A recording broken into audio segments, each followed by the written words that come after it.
Nifty 25,900ના પુટમાં ગઈકાલનું આપણું clean prediction હતું કે ભાઈ આ પ્રીમિયમ હાઈવે ઉપર છે. જો મોર્નિંગમાં 95ની ઉપર એક 15 મિનિટની કેન્ડલનું ક્લોઝિંગ આવી જાય અને ફરી તમને એ ડીપ આવે, પણ ડીપનો એરિયા આપણો હતો યા તો આ ક્લોઝિંગે આવે અથવા તો 95ની આજુબાજુ આવે, ક્યાંય પણ આવે અને સપોર્ટ લેતું દેખાય તો એન્ટ્રી કરી શકાય. પહેલો ટાર્ગેટ જે ડે હાઈ હોય એ અને બીજો 148, બરાબર. અને ત્રીજો મેં 176 અને 202 આપ્યા હતા.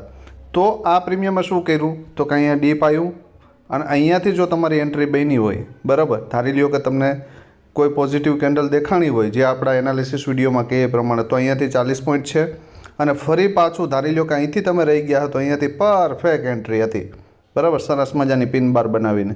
તો અહીંયાથી સીધો ટાર્ગેટ 132, 148 અને 176 સુધી મળ્યા. તો કેટલા મિત્રોએ આ ટ્રેડ કેપ્ચર કર્યો છે કોમેન્ટમાં જણાવજો.